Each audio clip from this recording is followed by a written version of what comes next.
Hello guys, कैसे हो? मस्त। अरे भाई, तुम तो एकदम मस्त ही रहते हो, बिल्कुल चिल्ल मारते रहते हो। थोड़ा मेरे साथ चिल्ल मारो, ठीक है? तो आज हम लोग चिल्ल मारते हैं इपॉक्सीडेशन ऑफ अल्कीन के साथ, ठीक है? यस, जो आज का अपना टॉपिक होगा that is epoxidation of alkyne, ठीक है ना? तो मारते हैं इसके साथ चिल, थोड़ा मेरे साथ चिपक करके बैठो। वीडियो बहुत ज्यादा लंबा नहीं होगा और बहुत ही इंपॉर्टेंट टॉपिक है। किसके लिए? जेई और नीट के लिए, ठीक है ना? तो अगर जेई और नीट के लिए प्रिपेयर कर रहे हो मेरे दोस्तों, कंसिस्टेंट हो जाओ, ठीक है? लगातार मेहनत करते रहो 2 साल तक, उसके बाद तो लाइफ में चिल ही चिल, ठीक है ना? तो स्टार्ट करते हैं। क्या देखो, इपॉक्सीडेशन ऑफ अल्कीन, ठीक है? इपॉक्सीडेशन ऑफ अल्कीन, ठीक है ना? तो देखो, सबसे पहले इसमें क्या होता है ना, means reaction of alkyne with peroxy acid, ठीक है? पेरोक्सी एसिड के साथ अगर अल्कीन का रिएक्शन होता है तो प्रोडक्ट अपना क्या बनेगा, उसी के बारे में हम लोग डिस्कस करेंगे, ठीक है ना बेटा? इसी को आप लोग लिख सकते हो क्या, रिएक्शन विद पेरोक्सी एसिड, ठीक है? पेरोक्सी एसिड, ठीक है? तो यहां पे क्या होता है, इपॉक्साइड का फॉर्मेशन होता है। तो सबसे पहले मैं थोड़ा सा इपॉक्साइड के बारे में आपको बता दूं कि इपॉक्साइड को ही बोला जाता है क्या, ऑक्सीरेन भी बोला जाता है इसको, ठीक है? ऑक्सीरेन बोलोगे, ऑक्सीरेन भी बोला जाता है इपॉक्साइड। तो बेटा, इपॉक्साइड एक 3 मेंबर्ड साइक्लिक ईथर होता है, 3 मेंबर्ड, है ना? आप इसको ऐसे भी दिखा सकते हो, ठीक है? 3 मेंबर्ड रिंग होता है इस तरीके से, ठीक है? इसी को बोला जाता है क्या, इपॉक्साइड बोलते हैं हम लोग। इसी को क्या बोलोगे, ऑक्सीरेन भी बोला जाता है, ठीक है? तो क्लियर हो गया कि इपॉक्साइड क्या हो गया, 3 मेंबर्ड साइक्लिक ईथर को बोलोगे क्या, इपॉक्साइड। तो अल्कीन को इपॉक्साइड में कैसे कन्वर्ट करोगे, आज हम लोग वही पढ़ने वाले हैं, ठीक है ना? तो अपना स्टार्ट कर ले, ठीक है? अब जरा देखो, यहां पे कहता है कि जब किसी अल्कीन को आप ट्रीट करोगे, रिएक्शन करवाओगे किसी पेरोक्सी एसिड के साथ में, ठीक है? किसके साथ में, पेरोक्सी एसिड। तो ये प्रोडक्ट, ये जो बंदा है, ये जो अल्कीन है, वो किस में कन्वर्ट हो जाता है, ये इपॉक्साइड में कन्वर्ट हो जाएगा। किस में कन्वर्ट हो जाएगा, ये इपॉक्साइड में, इसका फॉर्मेशन हो जाएगा, ठीक है? अब जरा देखो, यहां पे जो रिएजेंट है ना बेटा, रिएजेंट वो इंपॉर्टेंट, मैं बार बार बोलता हूं, रिएजेंट के ऊपर कमांड करना मतलब ऑर्गेनिक के ऊपर क्या करना, कमांड करना, ठीक है? तो देखो यहां पे रिएजेंट क्या क्या डालेंगे, है ना? तो यहां पे डालोगे, देखो, पेरोक्सी एसिड, मतलब पेरोक्सी एसिड क्या हो गया, RCOCO3H इस फॉर्म में लिखा हो सकता है। यही तुम्हारा कैसे, या इसी को ऐसे भी रिप्रेजेंट कर सकता है, RCOOH, 3 ऑक्सीजन आ जाएगा। या आप इसको ऐसे भी लिख सकते हो, RC डबल बॉन्ड OOH, यहां पे ऐसा लिखा रह सकता है, this is the peroxy acid, ठीक है? दूसरा, मान लो कि इसी R के जगह पे यहां पे CH3 यूज कर लिया, CH3CO3H, क्या समझ जाओगे, this is the peroxy acid.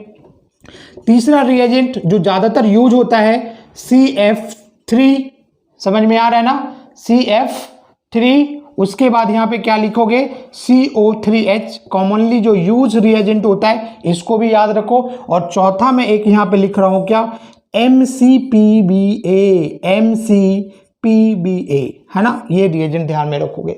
अगर अल्कीन के साथ इनमें से कोई सा रिएजेंट आ गया, पेरोक्सी एसिड नहीं तो MCPBA, तो समझ जाना ये अल्कीन बेटा किस में कन्वर्ट हो जाएगा, इपॉक्साइड में कन्वर्ट हो जाएगा 100%, ठीक है ना? तो सबसे पहले देखो, सबसे इसमें जो इंपॉर्टेंट बात है याद रखने का, वो रिएजेंट आप याद रखोगे। रिएजेंट के ऊपर क्या करोगे, कमांड बनाओगे कि अल्कीन में इनमें से कोई सा भी रिएजेंट आएगा बेटा, तो अपना इपॉक्साइड का फॉर्मेशन हो जाएगा, ठीक है? तो पहले इसका आप स्क्रीनशॉट ले लो, ठीक है ना?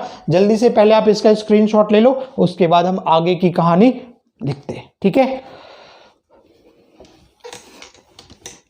अब जरा देखो, मैं यहां पे MCPBA एक बार क्लियर कर दूं कि what is MCPBA, what is this, ये MCPBA क्या है? तो इसका नाम होता है, देखो पहले मैं इसका स्ट्रक्चर बना देता हूं, ये स्ट्रक्चर, ये बेंजीन हो गया, इसका नाम होता है क्या, मेटाक्लोरो, ठीक है? Peroxy benzoic acid, this is the MCPBA और इसका नाम क्या होता है, इसका नाम होता है Meta chloro peroxy benzoic acid, इसका नाम होता है बेटा, फुल फॉर्म इसका ये हो गया, ठीक है। बट रिएजेंट ऑलवेज आपको हमेशा क्या लिखा रहेगा, MCPBA। तो जैसे MCPBA आएगा समझ जाओगे क्या है, यहाँ पे पेरोक्सी एसिड है और ये क्या करेगा, तो ये अल्कीन को कन्वर्ट कर देगा किसमें, इपॉक्साइड में, जो कि एक साइक्लिक ईथर होता है, ठीक है ना। अब मैं इसको मिटाता हूं, ठीक है, चलो मिटाता हूं इसको मिटाता हूं। अब देखते हैं इसका स्टोरी क्या होता है, इसका सीन क्या बनता है, कैसे ये वर्क करता है। तो इन चीजों को आप याद रखोगे कि MCPBA क्या होता है, Meta chloro peroxy benzoic acid होता है। अब ये कैसे वर्क करता है, ठीक है ना बेटा। तो देखो यहाँ पे हमने यहाँ पे लिख दिया CH2 डबल बॉन्ड CH2 और रिएजेंट हमने डाल दिया यहाँ पे RCO3H। तो आप समझ जाना यहाँ पे क्या बनने वाला है, इपॉक्साइड का फॉर्मेशन होने वाला है। इस तरीके से देखो हमने यहाँ पे प्रोपीन ले लिया, अगर CH3CH डबल बॉन्ड CH2 यहाँ पे मैं डाल दूं यहाँ पे क्या CH3CO3H, तो समझ जाओ क्या बनेगा, इपॉक्साइड। यहाँ पे ये कार्बन जैसा का है तैसा रहेगा, CH3CH ये हो गया अपना CH2 और क्या करोगे यहाँ पे ये बन गया इपॉक्साइड। बात समझ में आ रही है, बोलो। हमने यहाँ पे ले लिया देखो CH3CH डबल बॉन्ड CH2, यहाँ पे मैं डाल दूं क्या MCPBA, प्रोडक्ट क्या हो जाएगा, सेम ही रहेगा। प्रोडक्ट क्या बनेगा अपना CH3CH2 और ये अपना बन गया, देखो ये इपॉक्साइड का फॉर्मेशन हो गया। देखो मैं साइक्लिक कंपाउंड में अगर ले लो, ये अल्कीन है अपना, यहाँ पे MCPBA डाल दो, MCPBA डालो या फिर डाल दो क्या CF3CO3H पेरोक्सी एसिड, यहाँ पे क्या बन जाएगा, पेरोक्सी एसिड का फॉर्मेशन कर देगा। इस तरीके से बन गया। बात समझ में आ रही है, कहीं कोई परेशानी नहीं है ना। रिएक्शन देखो कितना सिंपल है, बस आपको क्या करना है, रिएजेंट को याद रखना। जैसे यहाँ पे MCPBA डाला, MCPBA डाल दिया, क्या समझ जाओगे कि ये अल्कीन किस में कन्वर्ट हो जाएगा, तो इपॉक्साइड में कन्वर्ट हो जाएगा, इपॉक्साइड का फॉर्मेशन कर देगा। ये अपनी जगह पर रहेगा, ठीक है। इस कार्बन से इस तरीके से ऑक्सीजन आ जाएगा, ये किसका फॉर्मेशन हो गया, इपॉक्साइड का फॉर्मेशन हो गया, ठीक है ना बेटा। तो आप जल्दी जल्दी से इसका पहले स्क्रीनशॉट लें, उसके बाद हम लोग फिर आगे देखते हैं, ठीक है ना। अब मैं इसको मिटाता हूं, ठीक है। अब बेटा यहाँ पे हम लोग डिस्कस करेंगे इसकी मैकेनिज्म का, है ना, थोड़ी बहुत इसकी स्टीरियोकेमिस्ट्री देखेंगे कि ये कैसे होता है, ठीक है ना। तो कोई सा भी कंपाउंड आप अगर यहाँ पे लेते हो, ठीक है ना, जैसे मान लो कि मैं कोई सा भी कंपाउंड ले लूँ, चलो मैंने ये साइक्लिक वाला ले लिया, कोई परेशानी है क्या, नहीं जी। चलो देखो यहाँ पे पेरोक्सी एसिड किस तरीके से वर्क करेगा, देखो पेरोक्सी एसिड क्या हो गया, कार्बन डबल बॉन्ड हो गया, ये देखो अपना हो गया ऑक्सीजन, ये भी हो गया ऑक्सीजन और इसके साथ हो गया H। इस तरीके से मैं लिख दिया। बात समझ में आ रही ना। अब जरा देखो खेला कहां से स्टार्ट होने वाला है, खेल देखो यहां से होगा पेरोक्साइड बॉन्ड। ये जरा देखो ये पेरोक्साइड बॉन्ड, हमेशा याद कर लो, क्लियर कर लो कि पेरोक्साइड बॉन्ड क्या होता है, एक वीकर बॉन्ड होता है। क्यों, क्योंकि यहां पे देखो लोन पेयर इलेक्ट्रॉन है, इन दोनों नॉन बॉन्डेड इलेक्ट्रॉन के बीच में ये डिसम डिसम डिसम, क्यों, ऑक्सीजन की साइज छोटी है, छोटा साइज है, तो उनका बॉन्ड लेंथ कम होगा, दोनों पास पास रहेगा। जब दोनों पास पास है तो इसका नॉन जो ये इलेक्ट्रॉन लोन पेयर इलेक्ट्रॉन है, इसके लोन पेयर इलेक्ट्रॉन के बीच में शरारत करेगा, शरारती, दोनों आपस में लड़ाई झगड़ा करेगा, ठीक है ना। तो क्या करेगा, ये बॉन्ड रिपल्सन करेगा ना, मतलब क्या, एक दूसरे से दूर भागेगा, ये बॉन्ड क्या वीक हो जाएगा। तो हमेशा याद रखो बच्चे कि पेरोक्साइड बॉन्ड क्या होता है, वीकर बॉन्ड होता है, ठीक है ना। तो देखो सबसे पहले ये बॉन्ड ब्रेक होगा, देखो ये बॉन्ड मतलब इसका ब्रेकअप होगा, इस ऑक्सीजन के बीच में ब्रेकअप होगा। क्यों, कि इसका जो नॉन बॉन्डिंग इलेक्ट्रॉन है वो आपस में क्या करेगा, डिसम डिसम कर लेगा, तो क्या ब्रेकअप करेगा ना। जहां पे लड़ाई होती है वहां पे क्या हो जाता है, ब्रेकअप। तो सबसे पहले इसका ऑक्सीजन का ब्रेकअप होगा, मतलब ये बॉन्ड है ना बेटा टूट करके कहां पे आएगा, जरा समझो, यहां पे शिफ्ट हो जाएगा, इस पे शिफ्ट हो जाएगा, ठीक है। तो जब इसका ब्रेकअप हो गया तो ये ऑक्सीजन क्या हो गया, तनहा तनहा हो गया ना बिल्कुल, अरे तनहा तनहा हो गया ना बिल्कुल। जब ये ब्रेकअप हो गया ये ऑक्सीजन अकेला बच गया, तनहा तनहा मतलब इलेक्ट्रॉन की कमी। इसको बैकअप कौन करेगा, इसको सपोर्ट कौन देगा, तो ये देखो पाई इलेक्ट्रॉन है ना, ये उठ करके आ जाएगा इस ऑक्सीजन के पास आ जाएगा। बढ़िया बोलो, बढ़िया ना। देखो अब जब ये ऑक्सीजन इसके पास, ये इलेक्ट्रॉन इस ऑक्सीजन के पास आ गया तो अब देखो ये कार्बन क्या होगा, डेफिशिएंट हो जाएगा, इसका ब्रेकअप हो गया ना। अब ये कार्बन तनहा हो गया, बोलो इसको सपोर्ट कौन करेगा, तो ये बोलेगा देखो ये मेरा जो O और H के बीच में जो बॉन्ड है ना, बोलो O और H के बीच में बॉन्ड ये ब्रेक हो जाएगा। ऑक्सीजन क्या करेगा, तूने मुझे इलेक्ट्रॉन दिया तो हम ये अपना इलेक्ट्रॉन तुमको देंगे और हाइड्रोजन को यहाँ से लात मार के भगा देंगे। मतलब ऑक्सीजन क्या करेगा, हाइड्रोजन के साथ अपना ब्रेकअप कर लेगा और वो इलेक्ट्रॉन दे देगा इस कार्बन को दे देगा। अब ये हाइड्रोजन कहाँ जाएगा भाई, हाइड्रोजन कौन, बी H प्लस आयन कौन जाए, कहां पे जाएगा ये, तो ये कहीं नहीं जाएगा। अब ये जरा देखो ये पाई बॉन्ड है ना, ये पाई बॉन्ड, यहां से पाई इलेक्ट्रॉन उठेगा और ये इस H प्लस को दे देगा और ये H प्लस चिपक जाएगा किसके साथ में, इस ऑक्सीजन के साथ में। अब जरा देखो ये ऑक्सीजन इस कार्बन से भी जुड़ गया और इस कार्बन से भी जुड़ गया, ये बॉन्ड टूट गया, ये बॉन्ड टूट गया और यहां पे बॉन्ड बन गया, यहां पे बॉन्ड बन गया, तो यहां पे आपको बन गया क्या, यहां पे देखो बन गया ये पेरोक्साइड का फॉर्मेशन ये कर गया। ठीक है, प्लस यहाँ पे क्या बन रहा है, देखो यहाँ पे क्या बन गया, देखो R है कार्बन ऑक्सीजन डबल बॉन्ड, क्योंकि ये बॉन्ड यहाँ शिफ्ट हो रहा है तो ये बन गया RC डबल बॉन्ड O और यहाँ पे देखो double bond pi electron H के पास आ गया, मतलब ये सिंगल बॉन्ड हो गया तो सिंगल और ये हो गया OH। देखो अपना ये फॉर्मेशन हो गया है ना। ये फंडा है, ये इसका मैकेनिज्म है कि अल्कीन इपॉक्साइड में कैसे कन्वर्ट होता है। दूसरी बात यहाँ पे जो याद रखोगे वो आप ये याद रखोगे कि ये कैसा होता है, सिन एडिशन होता है। क्या होता है ये, सिन एडिशन होता है, याद रखोगे यहाँ पे क्या हो गया, सिन एडिशन। क्लियर है। अब जरा देखो इस इपॉक्साइड में अगर वाटर डाल दो, यहाँ पे क्या डालोगे, वाटर डालोगे, बात समझ में आ रहा है ना, वाटर डालोगे तो हमेशा याद रखना यहाँ पे एंटी एडिशन होगा। क्या हो जाएगा, यहाँ पे क्या हो गया, सिन एडिशन। याद रखोगे क्या, epoxidation of alkene is syn addition. लेकिन उसी इपॉक्साइड में जब वाटर डालोगे तो वो क्या होता है, एंटी एडिशन होता है। बात समझ में आ रही ना। प्रोडक्ट देखो कैसे बनेगा। अब बताओ मेरे बच्चे कि जो 3 मेंबर रिंग होता है वो क्या होता है, बताओ, अनस्टेबल होता है due to angle strain. Angle strain की वजह से ये अनस्टेबल होता है तो ये क्या करेगा, टूटना पसंद करेगा, टूटेगा ये। तो कैसे टूटेगा जरा देखो, जब ये ऐसे टूट गया बिकॉज ऑक्सीजन मोर इलेक्ट्रोनेगेटिव है तो ये इलेक्ट्रॉन तोड़ करके ऑक्सीजन ले लेगा, बोलो हाँ या ना। तो इस पे कैसा चार्ज आएगा, प्लस चार्ज डेवलप होगा। तो जब प्लस चार्ज डेवलप हो जाएगा तो ये जो लोन पेयर इलेक्ट्रॉन है किसके ऊपर, इस ऑक्सीजन के ऊपर, ये लोन पेयर इसके ऊपर अटैक करेगा। ठीक है, तो अटैक करने के बाद ये क्या बन जाएगा, जरा देखो यहाँ पे के बनेगा, यहाँ पे ये बन गया क्या, OH, बोलो हाँ जी ना जी, इसके ऊपर हो गया पॉजिटिव चार्ज और यहाँ पे क्या हो गया बताओ, ये हो गया O माइनस। बात समझ में आ रही है। अब यहां से दूसरा H2O मॉलिक्यूल्स आएगा।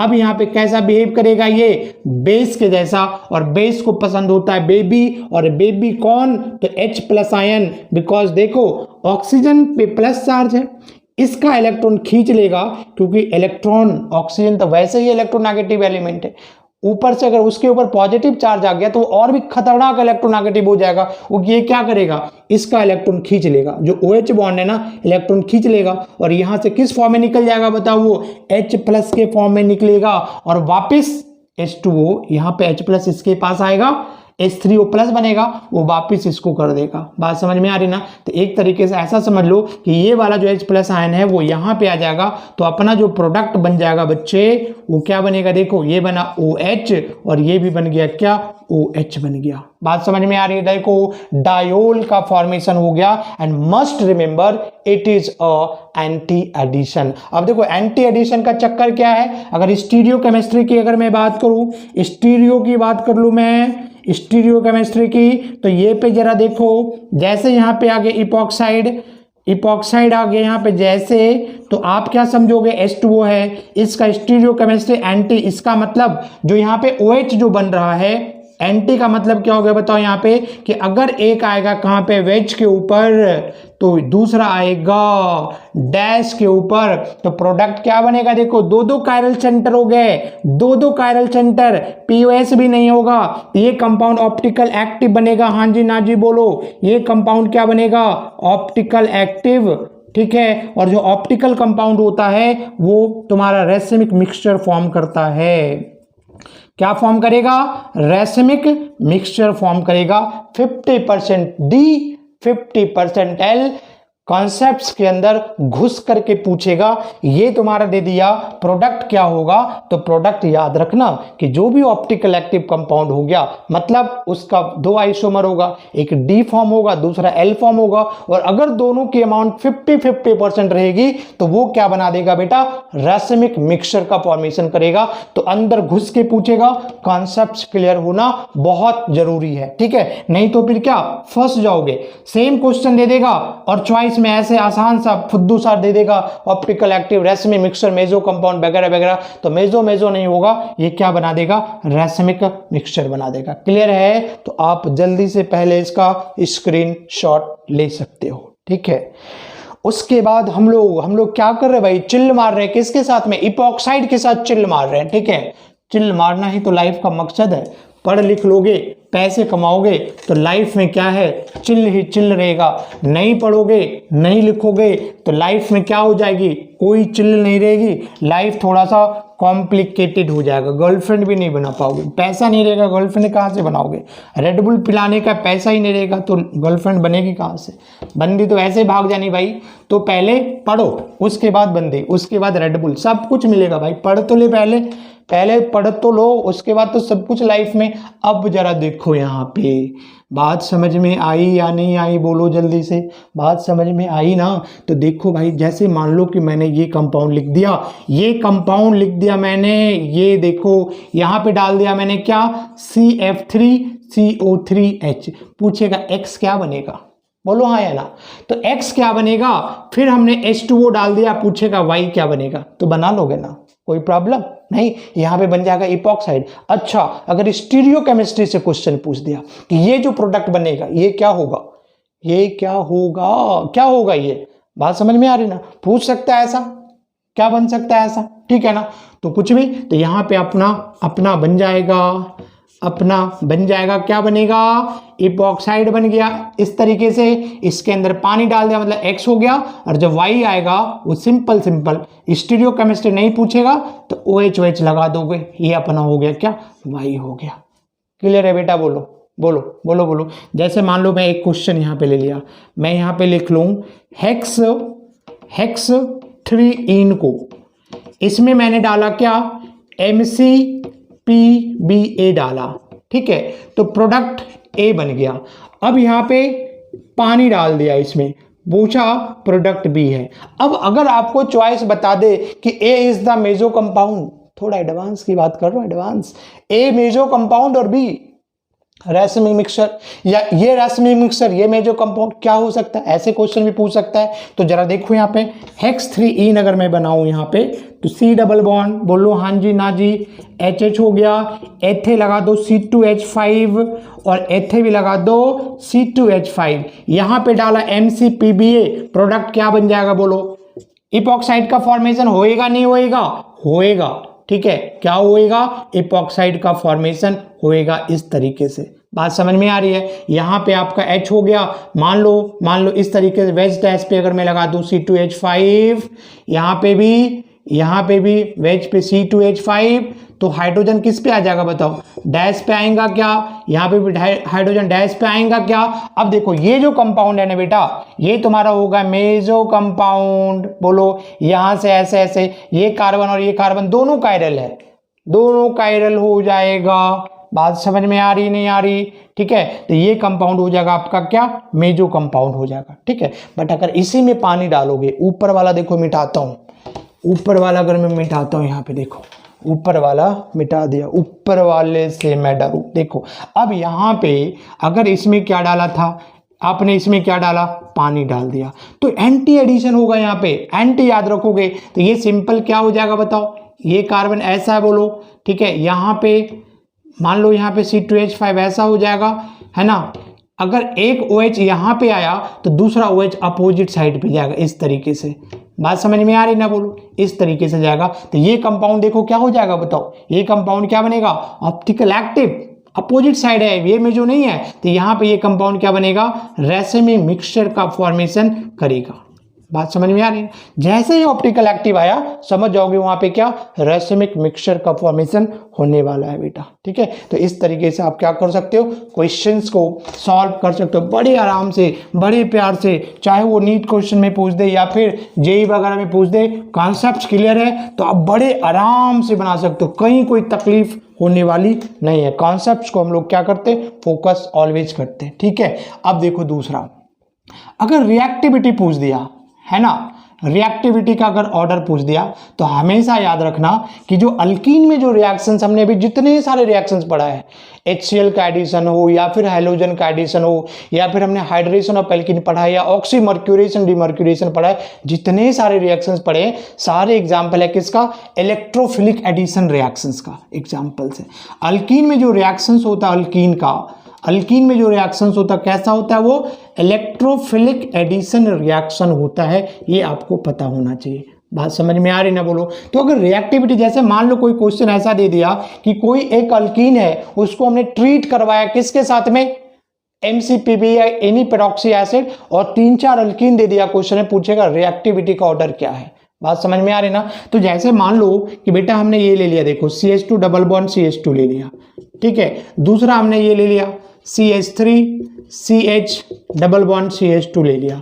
तीसरा मैं इस तरीके से ले लूं, CH3 CH3 double bond CH2 ले लिया। चौथा मैं यहाँ पे लिख लिया CF3, ठीक है, CH डबल बॉन्ड CH2 ले लिया। इस तरीके से 4 ऑप्शंस ले लिया, ठीक है। क्वेश्चन पूछता है, बहुत अच्छा क्वेश्चन है ना, और बहुत ही इंपॉर्टेंट टाइप का क्वेश्चन है कि रिएक्टिविटी कि इपॉक्साइड का फॉर्मेशन किस में फास्ट होगा, ठीक है, या फिर MCPBA का रिएक्टिविटी किस में ज्यादा होगा, कौन आसानी से रिएक्ट करेगा, ठीक है। तो क्या याद रखोगे कि अगर ये इलेक्ट्रोफिलिक एडिशन रिएक्शंस का एग्जांपल है, ठीक है ना, तो इलेक्ट्रो कार्बोकेटाइन का फॉर्मेशन होता है, ठीक है। और कार्बोकेटाइन में क्या करोगे, स्टेबिलिटी ऑफ अल्कीन चेक करोगे।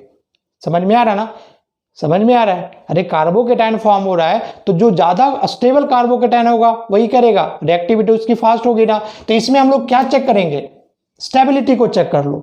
बात समझ में आ रही ना। तो सिंपल याद रखोगे कि जहां पे इलेक्ट्रॉन डेंसिटी ज्यादा होगी, कार्बोकेटाइन की स्टेबिलिटी कैसे चेक करोगे, इलेक्ट्रॉन डेंसिटी पे कहते हैं ना। तो जहां से इलेक्ट्रॉन ज्यादा आएगा वो ज्यादा स्टेबल हो जाएगा। जैसे मान लो कि यहाँ पे उठ करके यहाँ पे गया, पॉजिटिव चार्ज आ गया, अब इसमें देखो 2 डोनर ग्रुप है, इलेक्ट्रॉन डेंसिटी इसमें ज्यादा हो रहा है ना, बोलो हाँ या ना। ये ऐसे गया, कार्बोकेटाइन ऐसे बन रहा है, एक डोनर ग्रुप है, इसमें एक भी डोनर ग्रुप नहीं है, और यहाँ पे मान लो कि ऐसे गया, पॉजिटिव चार्ज हो रहा है। अब ये देखो स्ट्रॉन्ग खींचने वाला है, ये कैसा इफेक्ट शो करता है बताओ, CF3 strong -I effect show करता है, ये इलेक्ट्रॉन डेंसिटी कम कर रहा है यहाँ पे। बात समझ में आ रही है ना, इलेक्ट्रॉन डेंसिटी क्या करेगा, कम करेगा। तो बताओ इलेक्ट्रोफिलिक एडिशन है ना, बोलो इलेक्ट्रोफिलिक एडिशन। तो अब देखो यहां से ये खींच लेगा, तो ये पॉजिटिव चार्ज पहले से था, इलेक्ट्रॉन डेंसिटी कम हो जाएगी। तो जब इलेक्ट्रॉन डेंसिटी कम हो जाएगी तो कोई भी इलेक्ट्रोफाइल इस पे अटैक करेगा। बोलो इलेक्ट्रोफाइल को क्या चाहिए, क्या मांगता है इलेक्ट्रोफाइल, इलेक्ट्रॉन मांगता, और ये इलेक्ट्रॉन ही खींच लेगा। तो ये जाएगा क्या, बोलो ये इलेक्ट्रॉन खींच के इसको भिखारी कर देगा। समझ में आ रहा ना, ये पहले से भिखारी है। एक भिखारी दूसरे भिखारी का डोरबेल नहीं बजाता, पहले से पता भिखारी को कि ये मेरे से बड़ा भिखारी है, उसके घर कभी मांगने नहीं जाएगा। बात समझ में आ रही ना। तो ये इलेक्ट्रोफाइल है, इसको ये क्या मांगता है, इलेक्ट्रॉन मांगता है, बट ये जो खींचने वाला ग्रुप है इसको भिखारी बना देता है, ये कभी इसके ऊपर नहीं जाएगा। बात समझ में आ रही ना। तो मेरा सीधा सा कॉन्सेप्ट है, चेक कर लेना कि जहां भी इलेक्ट्रॉन डेंसिटी ज्यादा होगी, यहाँ पे दो साइड से इलेक्ट्रॉन देने वाला है, ऑब्वियसली यहाँ पे इलेक्ट्रॉन डेंसिटी ज्यादा है, इलेक्ट्रोफाइल खुश होकर यहाँ पे आएगा, अरे ज्यादा मिलेगा, भर के इलेक्ट्रॉन मिलेगा यहाँ पे, चलो इसके पास, ठीक है ना। तो सबसे ज्यादा इसमें आएगा, तो रिएक्टिविटी का ऑर्डर सबसे ज्यादा किस में होगा बेटा, थर्ड का होगा। उसके बाद किस में जाएगा बताओ, सेकंड में हो जाएगा। फिर किस में जाएगा, इसमें ना लेने वाला है तो कोई खींचने वाला भी नहीं है, तो किसका हो जाएगा, फर्स्ट का होएगा। और सबसे कम किसका हो जाएगा, इस फोर्थ नंबर का, क्योंकि ये देखो CF3 बहुत बहुत बड़ा खींचू है, ये खींच लेगा, खींच के इसको भिखारी कर देगा, इलेक्ट्रोफाइल कभी नहीं जाएगा उसके पास, तो सबसे लास्ट नंबर पे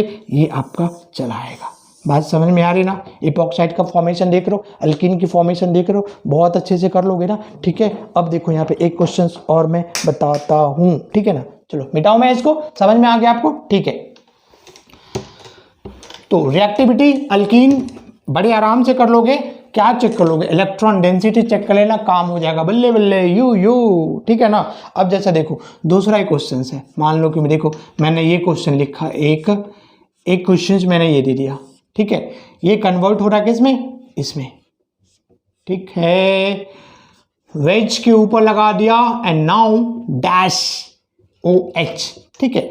पूछेगा यहाँ पे क्या, सूटेबल रिएजेंट कौन होगा, यहाँ पे सूटेबल रिएजेंट कौन होगा, बात समझ में आ रही है। फर्स्ट ऑप्शन मैं दे दूं KMnO4 H+ आयन, दूसरा KMnO4 OH- आयन, बात समझ में आ रही है।